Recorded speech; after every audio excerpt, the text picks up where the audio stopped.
tutors, mentors, and the city with your host.com. The City Tutors presents Tutors, Mentors, and the City with your host.com. Good morning, good afternoon, good evening. My name is Kevin.com Brown, and welcome to Tutors, Mentors, and the City. And like I do all the time, let's just jump in. Please give a nice warm welcome to our guest for this episode, Miss Maya Gutierrez. Hey! Thank you for joining me, Maya. I'm very glad to be here. Thank you, Kevin. Now, you have an incredible backdrop on your Zoom. That looks like Shepherd Hall. Is that Shepherd Hall? It's on the other side of the street, but yes, Okay.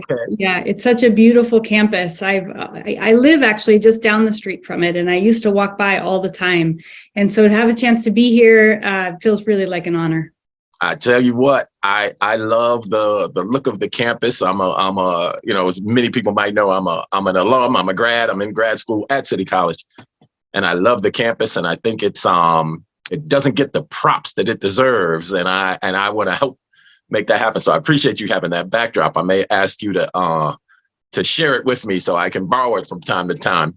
But that being said, Maya Gutierrez, who are you? Who am I? My goodness. I love starting with the open-ended questions. I'm originally from Northern California. And I am the daughter of hippies, very proud daughter of hippies.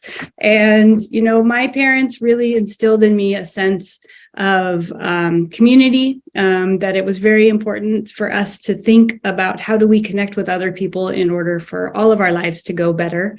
And it really shaped the way that I look at my work. When I turned 18 and I realized how many hours I was going to have to work in order to support myself and make my way as an adult. It was a moment where I really made a decision that then if I was going to put that much of my effort into it, I wanted it to be something that was going to make more than my life better. And then I found Americorps, and Americorps really gave me the tools and the skills, but also the sort of civic right and responsibility and sense of agency to be able to help make the world a better place. And that's what I try to do every day. That's great. So what is your affiliation? You have City College in your background. What's your affiliation with City College?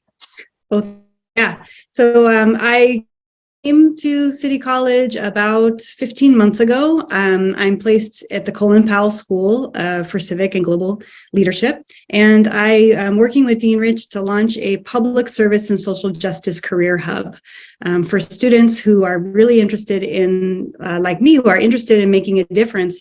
But that world is a little opaque. It's not quite as easy as doctor, lawyer, engineer, where what the career ladder is.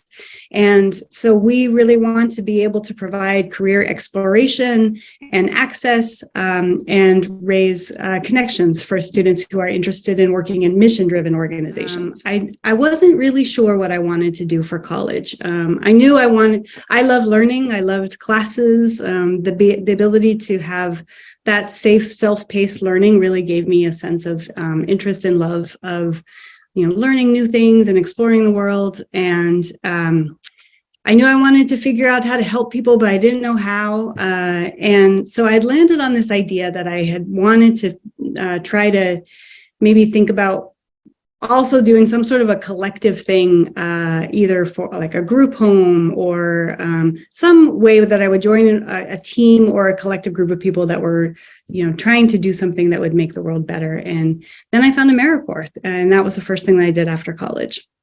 Tell me more about Americorps. You mentioned it twice. Tell me more about it.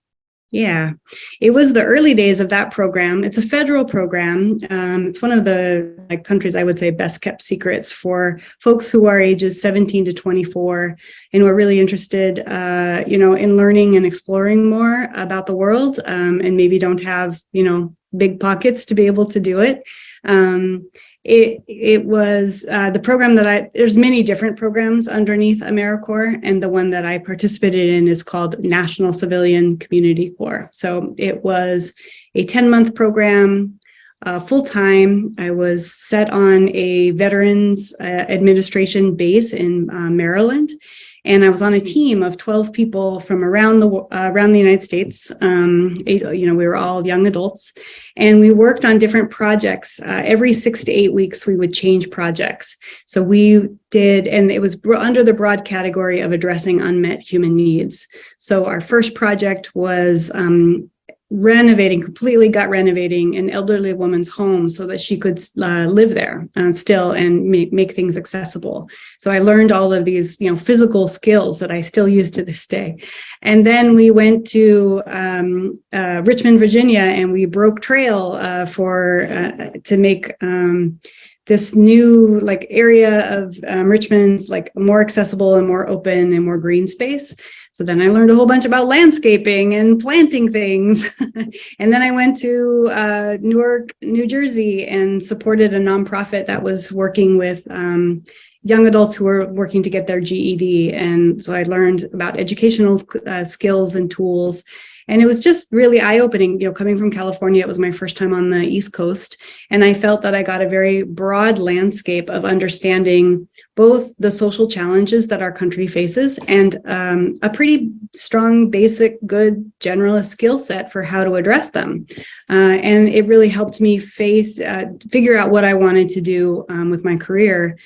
And there was a lot of great leadership training, and that ended up being the thread of what I have done for my career, in that I see myself as the person who supports the people who are doing the work. So I provide the resources and the training and the leadership skills, knowledge, and network in order for people to be their best selves and do their best work. Okay, absolutely. Now, you complete your Americorps journey, adventure. You're still young and you have new skills. What did you do then? So I knew I wanted to go to graduate school, but as somebody who worked 3 jobs getting through college, I wasn't able to do any internships. I was really I had to put the focus on getting good grades. That's what I chose to do.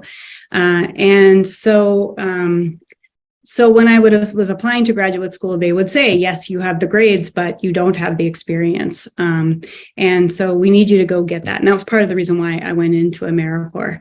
And so while I thought, okay, so let me go out and get some experience. And actually it was really useful because, a master's degree is a really big investment. As you know, you're experiencing it now.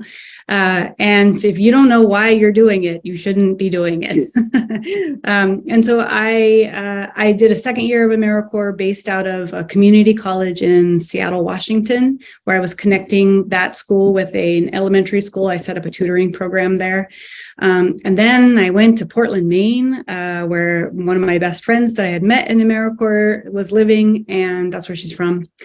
And we lived in a beach house, a winter beach house rental. And I worked with senior citizens who were supporting, mentoring, and tutoring young adults in schools. That was called the foster grandparent program. It's called another Americorps program. And those experiences were just really interesting to me. And as I was still thinking through my graduate, decisions and choices and applications, I felt that I came down to a question of, do I want to do direct service work and really be on the ground? Or am I interested more in shaping the policy that affects what's happening on the ground? And it was something I wrestled with for a long time. I liked doing both. I liked doing research. I liked doing the support work. And I also really liked working with the community and feeling like we were making a tangible difference every single day. And to me, that felt like I was deciding between an MSW or an MPA. And finally, after 2 years of good, solid experience, I applied to graduate school programs and I got in to both. And it was a choice point in my life, and I decided to go with the MPA. MPA is and MSW is? Oh, thanks. MPA is Master in Public Administration, and then MSW is Master of Social Work, which would have been more about case management and with that direct service.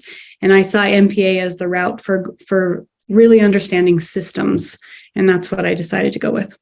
Okay, and where Where was this at? This was actually at Baruch College. So that was what brought me to New York City. And it was through the National Urban Fellows Program, which was it is a wonderful program that's still in existence today, really meant to expand access for traditionally underrepresented people, women, people of color in, public policy roles. And it was certainly, just like Americorps, it was a program that was a game changer to give me training and skills, access and network to a whole new world that I would never have known about if I hadn't had that chance to get to a program like that. Absolutely. So you're back in the big city. Yep. That's what brought me here and sort of what kept me here too. Yes. Okay. Baruch, I'm a fan. I remember as a young man, in my first go round through college, Baruch had the prettiest girls and the best parties. So I remember me and my buddies, we loved going over there because every time we went, there were every place we looked, we just saw pretty girls. So what's that? Interesting. Yes, but they didn't have dorms, right? So what borough did you pick to live in when you came to New York? Yeah, through the National Urban Fellows Program, they did connect us with dorms. So we were, we were in dorms. Okay, so you were staying close to what is that? Close to campus, on campus? What was that? Yeah. So me coming from a mountaintop up in Northern California to making my way to New York City, and the dorms were located on 34th Street, 34th and 8th. I think they actually were NYU dorms, so there was some partnership or something. And so we went, there was no real easy way to get to from 34th and 8th over to Baruch College. So we ended up walking. It was like maybe like a 20-minute walk. And so I thought all of New York City was like 34th Street. And I was just, wow, there's a lot going on in this city. Yes. But then as, I started to, check out other places, other boroughs, and realize it's not all, tourism, which is a good thing, I think. Yeah, well, 34th Street was the hub, Macy's, the big Macy's area, the Port Authority. So much going on over there, and it's a few blocks from Times Square, so that trickled over. I'm born and raised in New York, so I can imagine, like as a born and raised New Yorker, I'm jaded, right? I've seen it all, done it all. I grew up around it all, but I laughed as I got older because New Yorkers, if we take the time, we live our lives appreciating New York through the eyes of tourists, through the eyes of people like you. Because y'all walk around, your eyes are wide open and you're super excited, and it's just incredible to see you guys. 1 second, all my alarms are going off at the same time. 1 second. No problem. Yeah, I can certainly relate to that. Nowadays, I'll see somebody with a camera pointed up somewhere, and I look because I want to know, what are you looking at? What are you taking a picture of? And you're right, that does look really cool, Yes, because I'm being born and raised in New York. I didn't know the Empire State Building was there. I didn't know the Empire State Building was on 34th Street. I saw it from my window. I knew it was somewhere, but I didn't know it was right there. And I've been by it 1,000 times, and it wasn't until this. I might sound like a zany New Yorker, but I didn't even realize that it was even there until a couple of years ago, because I never looked up. Yeah, I just didn't care, right? But I knew it was somewhere. But anyway, that being said, okay.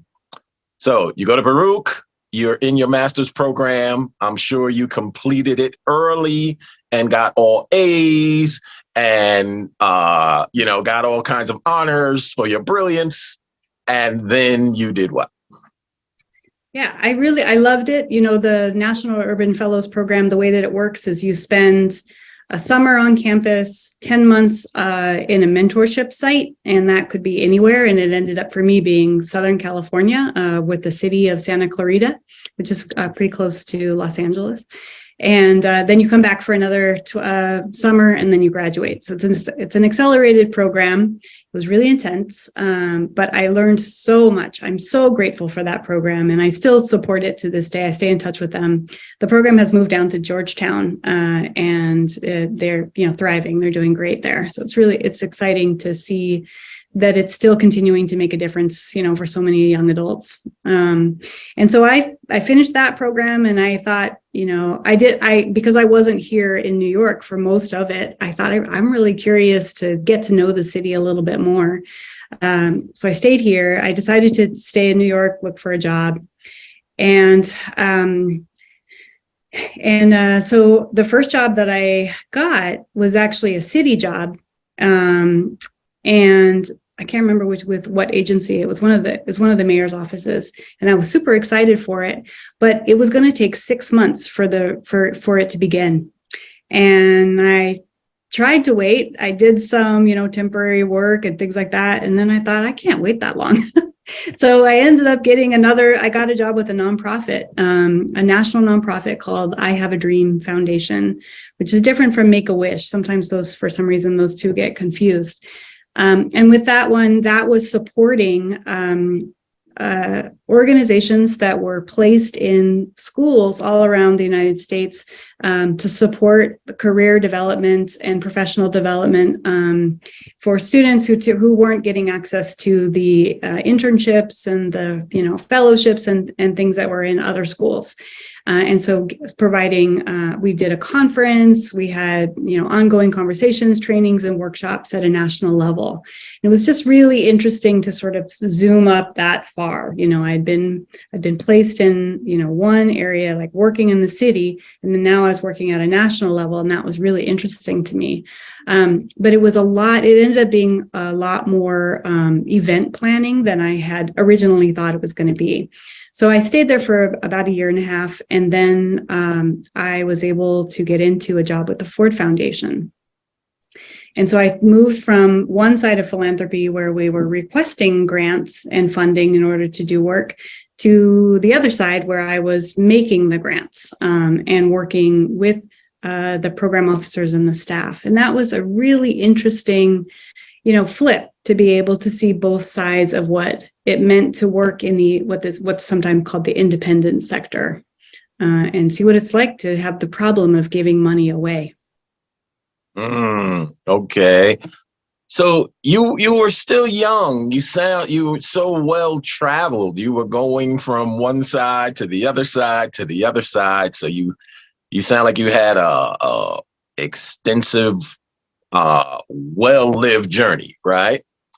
So Ford Foundation, and now, well, let me ask you this, because this was interesting to me. I interviewed somebody. They had told me how, as they moved up the ladder, for every new journey, they filled out a new application. Every new rise, every new transition.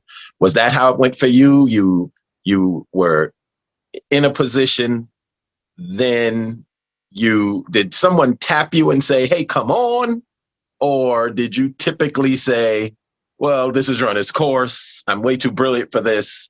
Let me apply for something else"? I don't know if I said that, but I didn't understand the power of a network until a little bit later in life. So I had an incredible network in the National Urban Fellow Program in New York City, in the Americorps network as well. But it just wasn't something that was on my radar. I didn't understand what it meant to be able to support other people and for other people to support me in my career. And so I did take it in sort of my own way and on my own shoulders of like, well, I think I have to get out there and look again. Baruch had a career fair that the Ford Foundation was hosting at, and that's how I was able to make that connection, which was just, so I'm ever grateful to Baruch for helping me get into that.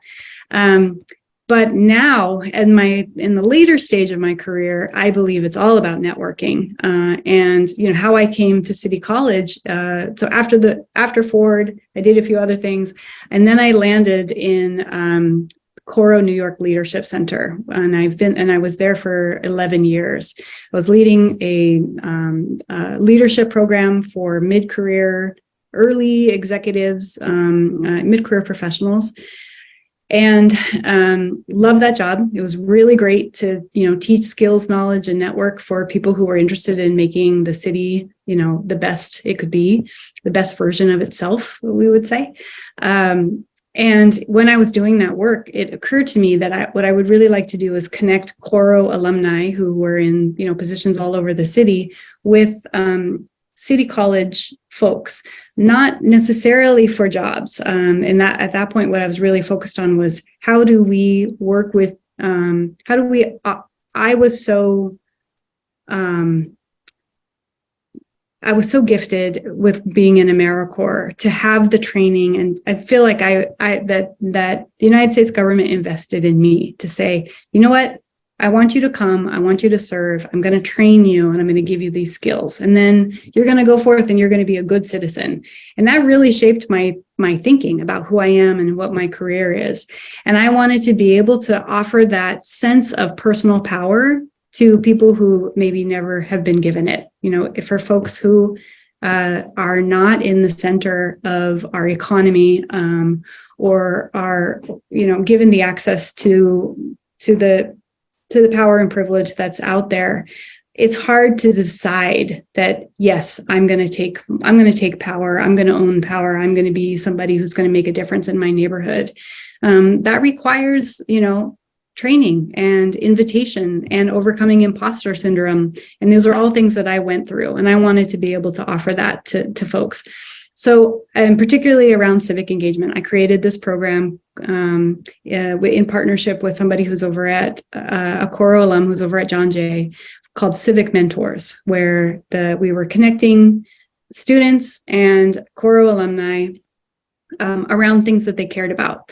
Affordable housing, sustainable, environment, criminal justice, immigration rights, and so a student could bring their lived experience, and an alum could bring their knowledge of all of the organizations that are involved in the thing that they care about. And so in doing that program, I was introduced to Dean Rich, and he was, in the middle of launching all of these programs to support students around so many things that were similar. And through the network, I was able to get the job here. And I think now that I understand that it was such an authentic switch. It didn't feel like I was just starting from scratch. It didn't feel like I was reinventing myself. It felt like I was getting to work with people who were had shared values driven in the same way that I was, and trying to do the same thing in the world that I'm trying to do. And it did feel like a much more seamless transition than any of my other previous transitions ever had. Nice. So within your journey, sounds like every place you went was very rewarding. It sounds like you were enriched and you enjoyed it. But what did a person like you do for fun? Did you ever have time for hobbies? What did you do just to kick back and just entertain yourself? Of course. I mean, you have to have a balanced life. Right. So for me, that has always been dance. I really love dance. I started out I think I've tried all the different dances. I've tried swing dancing, salsa dancing, bachata. I love bachata. And then I found my true love of dance in tango, actually. And the music, the feel of it, the difficulty and challenge of tango was something that I really appreciated. I remember one of my first classes, the teacher said, "It's going to take you a year to learn how to walk." And I was like, "What?" But they were right. It's just, it's in some ways it's like learning a new language. I mean, there's your grammar, there's your vocabulary, there's your pacing, there's, depending on the country, like all of the things that you learn about in a language, it's the same thing that you have to pay attention to in a physical movement. And that's where I met my husband. So I have a lot to thank tango for. Wow. Okay. Now, okay. You met your husband in what state? You've been to so many states, and you traveling around. You met him here in New York? Yeah. Okay. So, what was he? Is he an educator too? Is he an administrator? What is he? Nope, the exact opposite, which I love. He's a contractor. So, I live up here in my head and he lives with his hands, and we have a really good balance in that way. And he dances. And he dances really well. Really? Yeah. That's cool. That's cool. All right. So, have you guys built a family? What is that like? Yeah, we're a blended family. I have a daughter and he has three children, but they're all adults. They're all grown up. And about a year and a half ago, we bought a fixer-upper cabin in Pennsylvania in the Poconos. And taking advantage of his contractor skills. There's not a whole lot that I can do. I can support him, but I'm really happy to be out there, and we're just really enjoying this stage of our lives. We moved away a little bit from dance because so much of the dancing happens so late at night for us, and now we've shifted to being early morning people. And so our latest hobby, what we're getting into these days, is stained glass. This is something that we're really excited for doing. It's something that we can do together and that we really like to do. Okay. So that fixer-upper cabin must be the most beautiful cabin in the Poconos by now, with with a guy with those type of skills. That's very impressive. And so the kids are grown up. When it came to raising them, did y'all have your upbringing totally different, I'm sure, from his, as far as the educational process? Did you have conversations, or was just they're going to public school and that's it, no conversation? Yeah, I mean, it was important to me, I think, for them to go to public school, and so Jose let me take the lead on that, and it was fine. It was something that we really wanted our kids to feel comfortable and to feel like they understood as much of the world as they could, even from an early age. And we think public school is the way to go for that. Okay, so you answered something that was in my mind, but I said I'm not going to ask. But you just said Jose, and I knew I was introducing you as Gutierrez. Oh, yes. But I did not get a Latin sense from you. So you weren't going to ask me where I'm from? I thought about it, but I was like, I don't know if I'm going to, I don't know what I'm going to trigger, right? So I said, let me take my time and maybe it'll come out organically. So it kind of did, right? So, so with that, maiden name, what's your maiden name? Where are you from? Yeah. So, California is a pretty diverse area, but no, my family, I come from a mixed race family. We have something, I don't know, we've counted out one time, we've got like 8 or 9 or 10 ethnicities. I mean, we're really a mix. There's so many different kinds of folks in my family. But Jose's from Peru. And, my youngest sister, she lived in Mexico for 5 years. She had her 2 daughters there. And for the first 3 years of their life, they didn't speak English. And so I'm going to be a good niece. I need to be able to learn Spanish. So did you could speak it? Yeah, we speak Spanish at home now. Oh, really? That is cool. So was that was a thing you learned? That wasn't the household that you grew up in? No, we didn't speak Spanish growing up. No. Right. Okay. That is very cool. That's very fascinating. So you are working with the Colin Powell School. Now, we all know, I never got a chance to meet the gentleman. He's a grad of City College. Yeah. He is a giant among everyone. And when anything associated with his name, I have a vision of just stellar. I have a vision of the highest standards, highest academic standards, and just excellence. So when I speak to anyone that's affiliated with that school at City College, I just know to myself they're excellent. They are high achievers. They are very special people. So I already view you with a sense of admiration. Okay. Now, that being said, what did you do to get the attention of this stellar section of City College? What did you? I speak with in a lot of professional development scenarios with young people, and I say to them, when you submit your resume, what are you gonna say to make them pick you over the other 1,000 applicants? What did you say? What did you do that you think triggered them picking you over the other excellent people that could have filled that position? Yes, I mean, and I'm in such agreement with you. The possibility of getting a chance to come and be part of the legacy of General Colin Powell was a huge incentive and motivation and honor for me. I mean, General Colin Powell had a lot to do with Americorps. There was a time where he was, one of the leaders of the early days of making it happen. And so I really felt that, he was a big star in my universe from a very early age.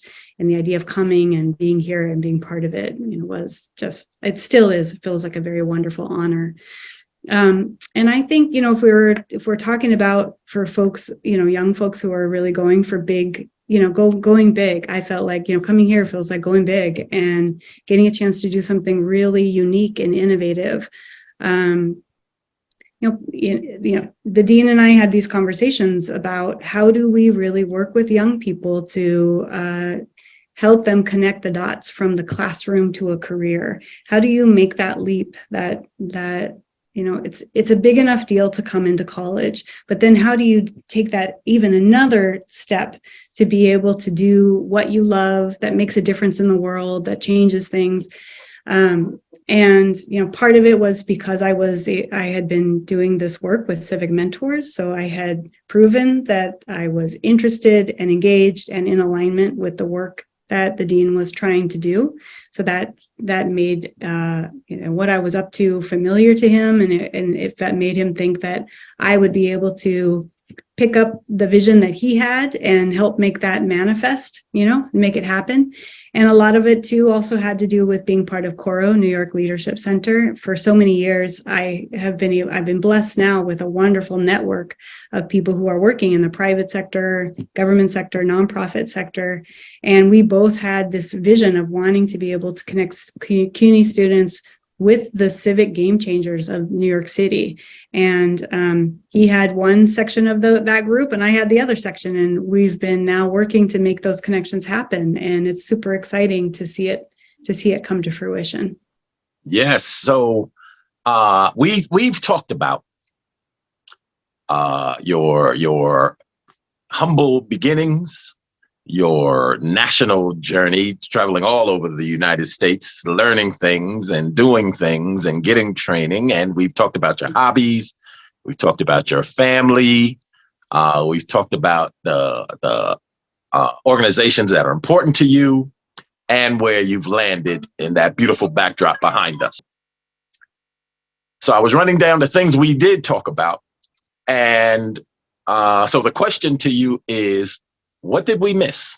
What did we leave out? What's important to you that we didn't touch on yet? About me, so that folks know who I am. Is that the question? Well, anything that we like I said, I jumped around. We touched on a lot of things. Was there anything that we did not discuss? Whatever it is, another organization that's important to you, a life skill, a life lesson, anything? That's a great question. Yeah, I think what has been really interesting to me since I've come here to City College and been part of this organization has been really understanding the city from a whole different angle. I've loved New York City since I've come here. There's so many different things to love about the city. And I never really understood, even as a Baruch alum, what the role that CUNY played in making the city as great as it is, that it for economic mobility, social mobility, for bringing together people from all around the world into this place of people who are interested in, making the most of who they are and who their families are and making their communities be the best that they can be. I never really quite understood how much CUNY it was at the heart of all of that. And it just feels like such a gift to be part, of this amazing institution for all its flaws. It's got a lot going on, but it's doing something that I think is unique in the world. And that feels really special. Absolutely. So City Tutors, tutoring, free tutoring and free mentorship for particularly CUNY students, but citizens from 6 to 66. In your journey, what's the best advice that you've ever received from a mentor? I think there, even somebody from humble beginnings that didn't get a lot of guidance growing up, there was still a feeling like that there was one right way to do my career, to be an adult. And I was always trying to find it. In my 20s, I thought I needed to find the one right way. And somebody gave me the advice that there is no one right way. You need to do what you need to do in your own way, in your own time. Just don't do it alone. Make sure that you are connected with other people and that other people know you and you know them. And come in with an exploring mind, a mindset of curiosity, be open to change, be open to pivot really fast if, an opportunity comes your way. And bring yourself, like who you are, all of your unique characteristics. As somebody from the West Coast, that feels like, out there, I'm not that unique, but here I'm like, people are like, what? There's all these things we don't know about you. But that's true for everybody. Everybody's got their unique characteristics. And the more you can know yourself and know them and tell that story and bring it to where you go, that's where you're going to feel like you can make the most difference, and you will be able to make the most difference.